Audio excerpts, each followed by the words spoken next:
Hi everybody, I hope you're having an amazing Christmas break. Today we're going to be reading How the Grinch Stole Christmas. Every Who down in Whoville loved Christmas a lot. But the Grinch who lived north of Whoville did not. The Grinch hated Christmas the whole Christmas season. Now, please don't ask why. No one quite knows the reason. It could be his head wasn't screwed on just right. It could be perhaps that his shoes were too tight. But I think that the most likely reason of all may have been that his heart was 2 sizes too small. But whatever the reason, his heart or his shoes, he stood there on Christmas Eve, hating the Whos, staring down from the cave with a sour, grinchy face at the warm lighted windows below in their town, for he knew every Who down in Whoville beneath was so busy now, hanging a mistletoe wreath, and they're hanging their stockings, he snarled with a sneer. Tomorrow is Christmas, it's practically here. Then he growled with his Grinch fingers nervously drumming, I must find some way to stop Christmas from coming. For tomorrow he knew all the Who girls and boys would wake bright and early. They'd rush for their toys. And then, oh, the noise. Oh, the noise, the noise, the noise. That's one thing he hated. The noise, the noise, the noise. Then the Who, young and old, would sit down to feast, and they'd feast, and they'd feast, and they'd feast, and they'd feast, and they'd feast. They would feast Who pudding and rare Who roast beast, which was something the Grinch couldn't stand in the least. And then they'd do something he liked least of all. Every Who down in Whoville, the tall and the small, would stand close together with Christmas bells ringing. They'd stand hand in hand, and the Whos would start singing. They'd sing, and they'd sing, and they'd sing, and they'd sing.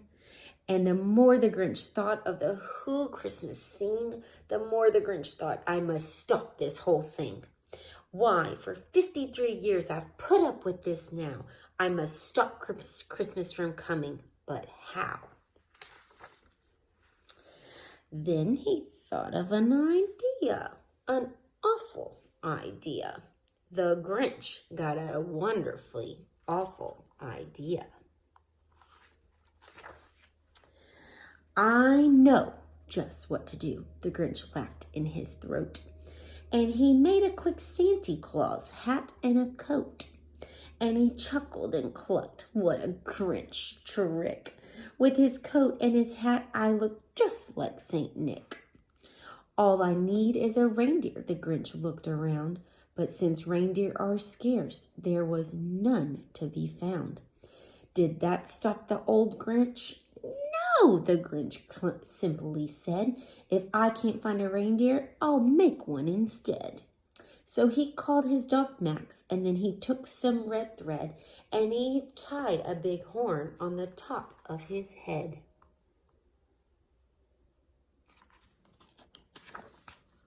Then he loaded some bags and some old empty sacks on a ramshackle sleigh, and he hitched up old Max. Then the Grinch said, Get up! And the sleigh started down toward the homes where the Whos lay a snooze in their town. All of their windows were dark. Quiet snow filled the air. All of the Whos were all dreaming sweet dreams without a care. When he came to the first little house on the square, This is stop number 1, the old Grinchy Claus hissed. And he climbed to the roof, empty bags in his fist.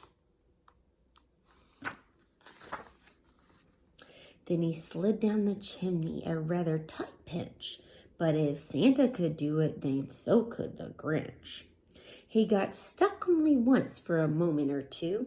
Then he Then he struck his head out of the fireplace flue, where the little Who stockings all hung in a row. These stockings, he grinned, are the first things to go.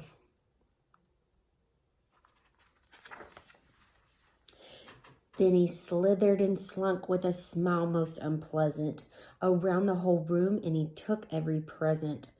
Pop guns and bicycles, roller skates and drums, checkerboards and tricycles, popcorn and plums. And he stuffed them in bags. Then the Grinch very nimbly stuffed all the bags one by one up the chimney.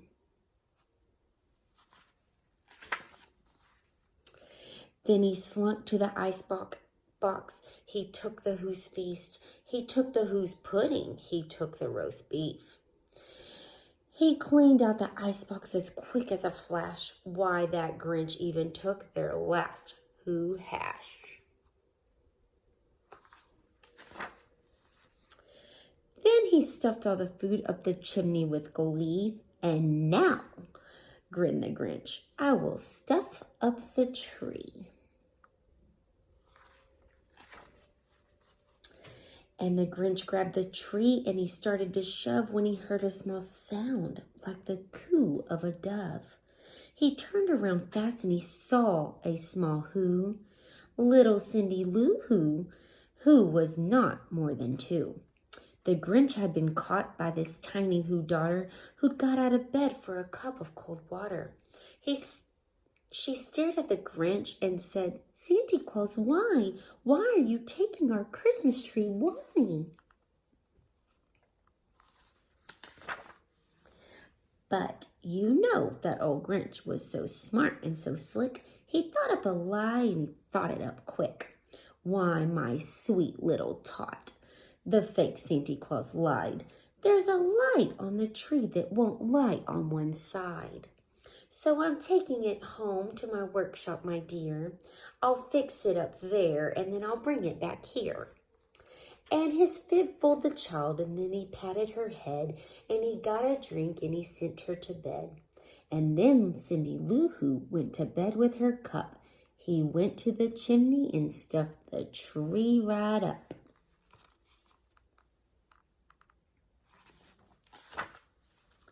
Then the last thing he took was the log for the fire. Then he went up the chimney himself, the old liar. On their walls he left nothing but hooks and some wire. And the one speck of food that he left in the house was the crumb that was even too small for a mouse.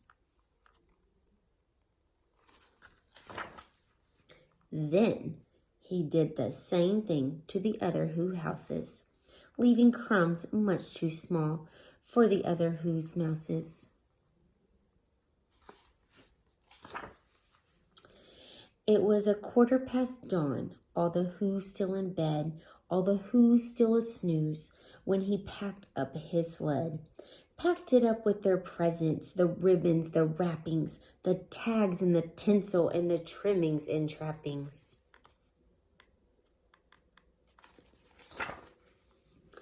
3,000 feet up the side of Mount Crumpet, he rode with his load to the Ripet to dump it. Pooh, pooh to the Who, he was Grinchalicious humming. They're finding out now that no Christmas is coming. They're just waking up, I know just what they'll do. Their mouths will hang open a minute or two. Then the Who's down in Whoville will all cry boo-hoo.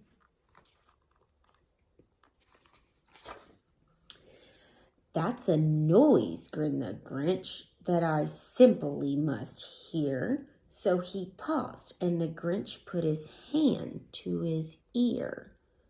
And he did hear a sound rising over the snow.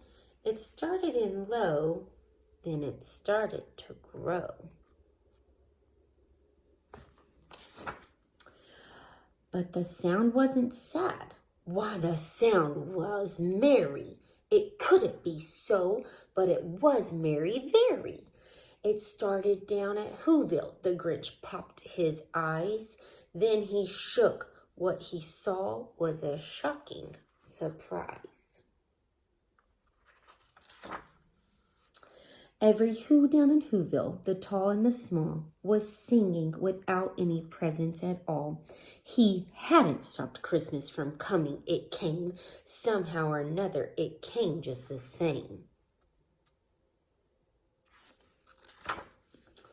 And the Grinch with his Grinch feet ice cold in the snow stood puzzling and puzzling. How could it be so? It came without ribbons, it came without tags, it came without packages, boxes, or bags. And then he puzzled 3 hours till his puzzler was sore. Then the Grinch thought of something he hadn't before. Maybe Christmas, he thought, doesn't come from a store. Maybe Christmas, perhaps, means a little bit more. And what happened then? Well, in Whoville, they say that Grinch's heart grew 3 sizes that day. And the minute his heart didn't feel quite so tight, he whizzed with his load through the bright morning light. And he thought back to toys and the food for the feast. And he himself, the Grinch, carved the roast beef. I hope you enjoyed our book of the day, and I hope you have a very Merry Christmas break.